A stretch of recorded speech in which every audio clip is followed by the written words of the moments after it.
He has won everything: league titles, continental glory, individual awards stacked so high they stop counting. But there is one thing, one single burning thing that has slipped through his fingers every time he reaches for it: the World Cup. And in the summer of 2026, he is running out of time. Imagine a career so brilliant it rewrote the record books. A player who, from the moment he first touched a football as a child, seemed destined for something greater than ordinary greatness. He did not just play the game. He changed what we believed the game could be. Skills so refined it looked like a different language. Vision so sharp it felt like he could see 5 seconds into the future. The crowds did not just watch him. They held their breath. And yet, every 4 years, the world asked the same brutal question: when will he win the one that matters most? The first World Cup came early. Too early, some said. He arrived on the world stage barely more than a teenager. Raw, electric, unstoppable in flashes. His nation believed. The world noticed. But football does not reward belief alone. They were knocked out, painfully. The kind of defeat that lingers in the chest for years. He sat in the dressing room afterwards and made a silent promise to himself. Next time would be different. 4 years later, he returned. Older, wiser, carrying the weight of a nation's hope on his shoulders like armor. This time he was the undisputed star. This time there were no excuses. His performances were breathtaking. He dragged his team through group stages, through knockout rounds, into the very heart of the tournament. Semifinal. And then silence. A single moment, a single decision, a single heartbreak. Out again.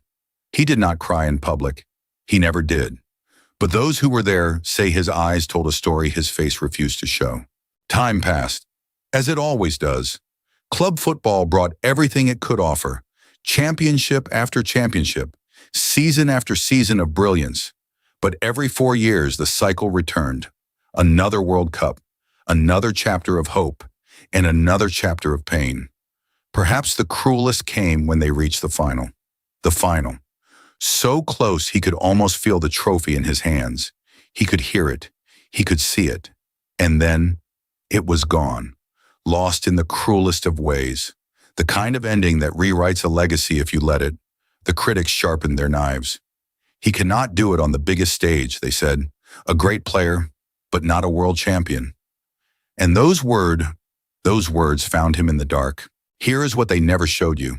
The mornings after. The training sessions when the stadium was empty and the cameras were gone. When a man who had every reason to rest chose instead to run, to push, to suffer, to refuse. Because legends are not made in the spotlight.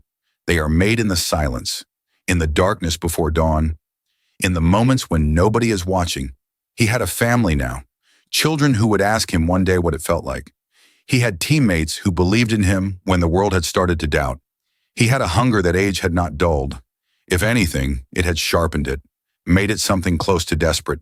And desperate men, in football, can be the most dangerous force in the world. The years between World Cups carry their own kind of cruelty.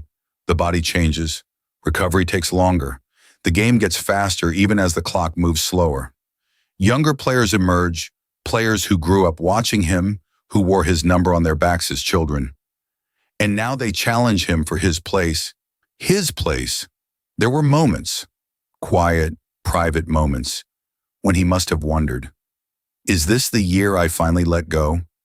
But then he would lace up his boots, step onto the pitch, and everything else would disappear, because the game never lied to him, and the game still told him, not yet. And then, 2026, North America opens its arms to the greatest football tournament on earth. 3 countries, 16 host cities, a competition expanded and electric and unlike anything the world has seen before. And he is there, older than he has ever been, slower than he once was, but still, capable of moments that make entire stadiums inhale as one. His nation has built this team around the players who surround him. The young ones carry the legs.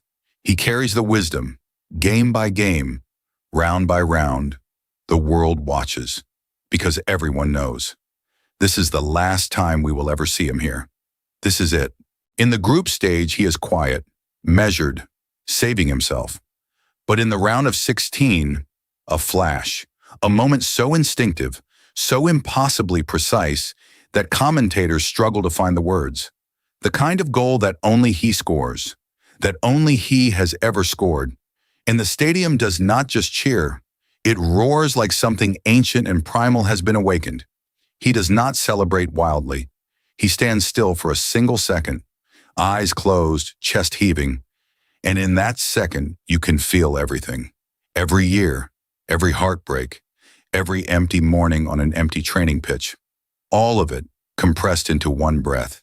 We do not yet know how this story ends. That is the beauty of it. That is the terror of it. Somewhere in the summer of 2026, on a pitch in America, a legend will play his last game in a World Cup. And whether he lifts the trophy or walks away empty-handed, one thing is certain. We will never see anything like him again. If this story moved you, if you feel that ache that only football can give you, subscribe to Stoppage Time. Because this is what we do.